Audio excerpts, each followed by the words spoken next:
Hello students, process costing में आज का हमारा टॉपिक है नॉर्मल लॉस, एबनॉर्मल लॉस और एबनॉर्मल गेन। जब भी हम प्रोडक्शन करते हैं तो हमें दो तरह के लॉस होने के चांस होते हैं। एक होता है नॉर्मल लॉस और सेकंड होता है एबनॉर्मल लॉस। नॉर्मल लॉस हम उस लॉस को कहते हैं जो प्रोडक्शन के दौरान नॉर्मली होता है, इसको हम अवॉइड नहीं कर सकते। जैसे ड्यू श्रिंकेज, कोई मटेरियल की नेचर ऐसी है कि वो श्रिंक हो जाता है, या कुछ ब्रेकेज होती है, या एवेपोरेशन हो जाती है। तो इस तरह के जो लॉस होते हैं which is because of the nature of the material used और टेक्निक यूज्ड इन प्रोडक्शन, तो ऐसे लॉस को हम नॉर्मल लॉस कहते हैं, जिनको हम अवॉइड नहीं कर सकते। वो अनअवॉइडेबल लॉसेस होते हैं। जैसे सपोज़ हमने एक टेलर को एक कपड़ा दिया शर्ट बनाने के लिए, तो जब शर्ट की कटिंग होगी उसमें हमारा कुछ मटेरियल वेस्ट होता है, तो वो नॉर्मल वेस्टेज है, उसको हम अवॉइड नहीं कर सकते, क्योंकि because of the technique of production जो हमारी कटिंग होती है उसके हिसाब से वो वेस्टेज होता ही है। जैसे हमने अपने शोल्डर की कटिंग करनी है तो उस साइड में कपड़ा जो है वो हमारा वेस्टेज होगा ही होगा। तो ये क्या है, इट इज़ की नेचर क्या होती है नॉर्मल लॉस की, इट इज़ प्रिडिक्टेबल। हमें पता है कि इतना हमारा कपड़ा वेस्ट होगा, हम उस हिसाब से ही कपड़ा परचेस करते हैं। सेकंड है it is recovered from the cost of production, कि जब हम प्रोडक्शन करते हैं तो उस कॉस्ट में से ही हम रिकवर इसको कर लेते हैं। और इसको हम अभी पहले एबनॉर्मल लॉस समझ लेते हैं, फिर उसके बाद हम इसका एग्जांपल करेंगे। अब एबनॉर्मल लॉस क्या होता है? एबनॉर्मल लॉस वो लॉस है जो अनएक्सपेक्टेड होता है, या एबनॉर्मल कंडीशंस अगर पैदा हो जाएं तो फिर वो लॉस होता है। जैसे एक्सीडेंट हो जाए, मशीन की ब्रेक डाउन हो जाए, या हम जब रॉ मटेरियल परचेज़ करें तो सब स्टैंडर्डाइज्ड मटेरियल हम परचेज़ कर लें, तो उसके कारण अगर हमें कोई लॉस होता है, उस लॉस को हम एबनॉर्मल लॉस कहते हैं। पर कहते क्यों हैं? क्योंकि ये कंट्रोलेबल था, ये हमारी गलती से लॉस हुआ है। अगर हम मशीनरी पर ध्यान देते, टाइम टू टाइम मशीन हम चेक करते, या जब हम मटेरियल परचेज़ कर रहे हैं तो हम प्रॉपर मटेरियल परचेज़ करते, तब ये लॉस होने के चांसेस ना होते। तो इसलिए ये ऐसे लॉसेस हैं जो कंट्रोलेबल हैं एंड दे आर अवॉइडेबल। अगर हम थोड़ी केयर करते तो वो अवॉइड हो सकते थे। तो ऐसे लॉसेस को हम एबनॉर्मल लॉस कहते हैं। It is not predictable. दूसरा क्या है कि इस लॉस की नेचर क्या है? It is not predictable. जैसे नॉर्मल लॉस प्रिडिक्टेबल होते हैं और एबनॉर्मल लॉस प्रिडिक्टेबल नहीं होते। और it is not recovered from the cost of production. Cost of production से इसको रिकवर नहीं कर सकते। हमारा थर्ड कंसेप्ट है एबनॉर्मल गेन। एबनॉर्मल गेन क्या होता है कि अगर अगर हमारा if the actual loss of process is less than the expected loss, अगर जितना हमने लॉस सोचा है कि हमें इतना लॉस होगा उससे हमारा नॉर्मल लॉस कम हो, तो उसको हम कहते हैं कि एबनॉर्मल गेन हुआ है हमें। अब हम तीनों को एक एग्जांपल से समझते हैं कि जैसे सपोज़ इनपुट हमारे पास है 100 यूनिट्स, हमने 100 यूनिट्स का रॉ मटेरियल डाला और नॉर्मल लॉस हमारे पास है 10%।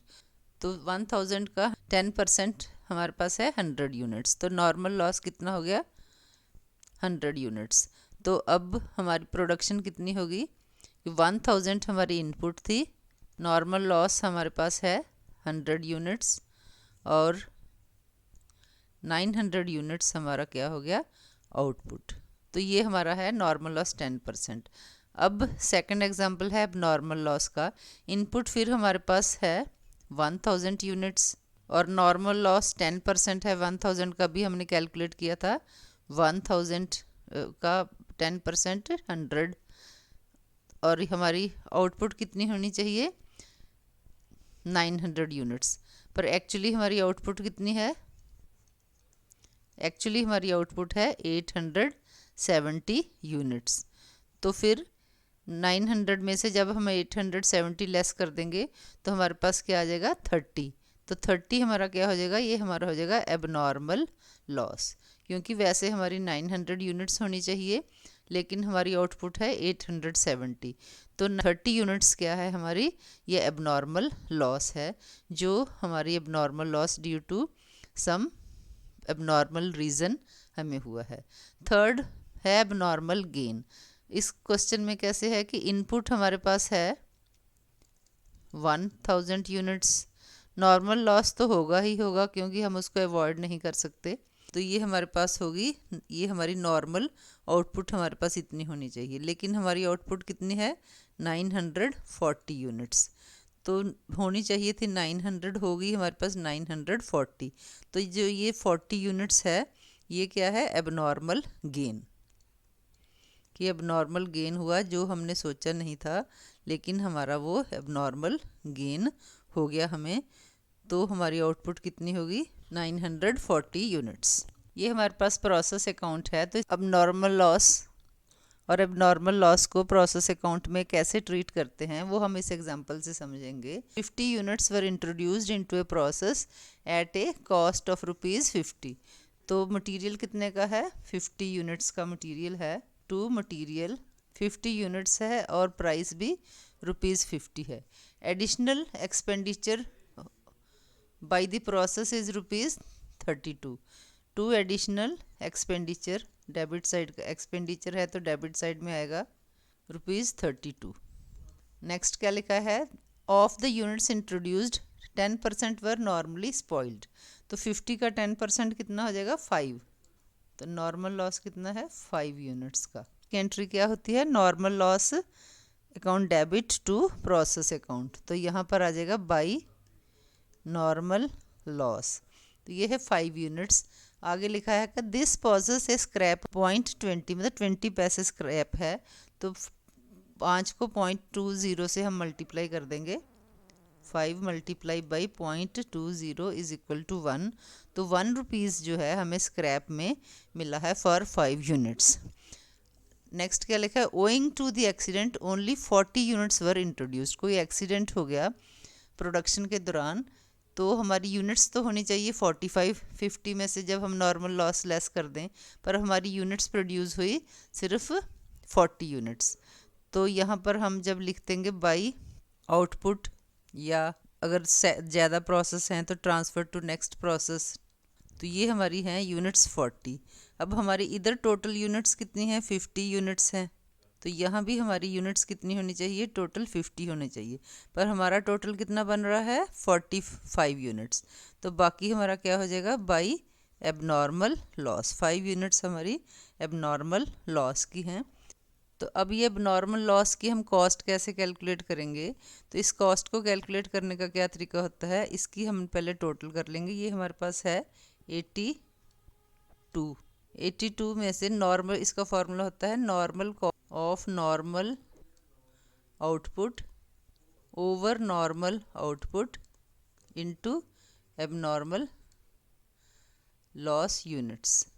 Normal cost of normal output हम कैसे कैलकुलेट करते हैं, cost of the process minus scrap of normal loss, तो कॉस्ट ऑफ द प्रोसेस हमारी 82 है और नॉर्मल लॉस का स्क्रैप है ₹1 ओवर नॉर्मल आउटपुट कितनी है 50 में से जब हम 45 लेस कर देंगे तो ये हमारी नॉर्मल आउटपुट आ जाएगी, तो नॉर्मल आउटपुट है हमारी 45 into units of abnormal loss, तो यूनिट्स ऑफ एबनॉर्मल लॉस कितनी है वो है हमारी 5 यूनिट्स, तो हमारा आंसर कितना आ जाएगा 81 ओवर 45 इंटू 5, तो 9 हमारा आंसर आ जाएगा।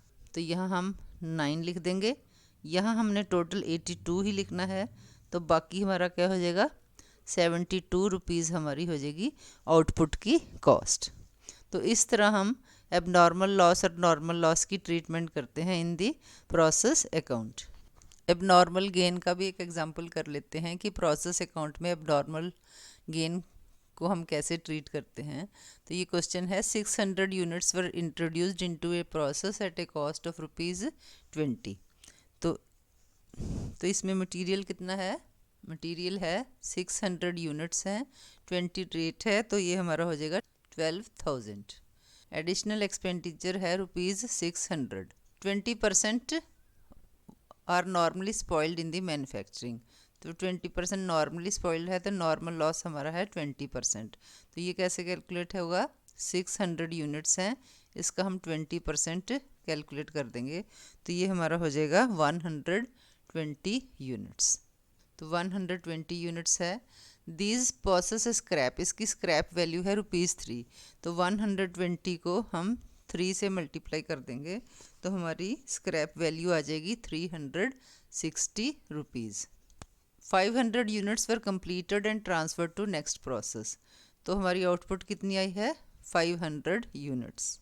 By transfer to next process 500 units. तो हमारी आउटपुट होनी कितनी चाहिए थी 600 यूनिट्स हमारी आउटपुट होनी चाहिए थी, और हमारी आउटपुट कितनी हो रही है 620 यूनिट्स हमारी आउटपुट हो रही है। तो इसका क्या मीनिंग हुआ कि हमारी 20 क्या हो गया, हमारी एबनॉर्मल गेन होगी। एबनॉर्मल गेन की जर्नल एंट्री होती है process account debit to normal gain. तो टू नॉर्मल गेन कहाँ पर आ जाएगा, इधर हमारा नॉर्मल गेन आ जाएगा। तो 20 यूनिट्स हमारी यहाँ पड़ जाएंगी, ये हमारा 600 की जगह 620 टोटल हो जाएगा। अब हमने इसकी वैल्यू निकालनी है कि इसकी वैल्यू कितनी है। तो इसका फॉर्मूला क्या है, value of abnormal gain is equal to, abnormal gain निकालने का फॉर्मूला है normal cost of normal output over normal output into units of abnormal gain. Normal cost of normal output ये हम कैसे निकालेंगे कि ये हमारे पास कितना है 12,000 प्लस 600। नॉर्मल लॉस में अगर कोई स्क्रैप हो उसको हम लेस कर देते हैं, तो 360 हमारे पास स्क्रैप था, इसको हमने लेस कर दिया, ये normal cost of normal output आ गई। तो normal cost of normal output है 12,240, और नॉर्मल यूनिट्स हमारे पास कितनी है 600 माइनस नॉर्मल लॉस की यूनिट्स 480 आ गई। 480 हमारी नॉर्मल आउटपुट है, multiply by units of abnormal gain. तो एबनॉर्मल गेन हमारी 20 यूनिट्स हैं। तो इसका जब हम आंसर निकालेंगे तो हमारा आंसर आ जाएगा ₹510। तो हम यहाँ पर 510 का अमाउंट एंटर कर देंगे, तो ये हमारी आ जाएगी प्रोसेस अकाउंट, और इसका टोटल हो जाएगा 13,110। तो यहाँ भी हमारा टोटल 13,110 लिखेंगे, तो यहाँ भी हमारा टोटल हो जाएगा 13,110। 13,110 में से जब हम माइनस कर देंगे 360, तो 12,750 हमारा जो है आउटपुट आ जाएगी, जो आउटपुट का अमाउंट आ जाएगा जो हमने नेक्स्ट प्रोसेस को ट्रांसफ़र करना है। तो ये थे methods abnormal loss, normal loss और एबनॉर्मल गेन को किस तरह हम प्रोसेस अकाउंट में ट्रीट करते हैं। तो स्टूडेंट्स, उम्मीद करती हूँ कि आपको नॉर्मल और एबनॉर्मल लॉस और एबनॉर्मल गेन का डिफरेंस समझ आ गया होगा। तो स्टूडेंट्स, आज के लिए बस इतना ही, मिलते हैं मेरी नेक्स्ट वीडियो में। अगर आपको मेरा पढ़ाया समझ आया हो तो आप लाइक, शेयर और सब्सक्राइब कर सकते हैं। Thank you.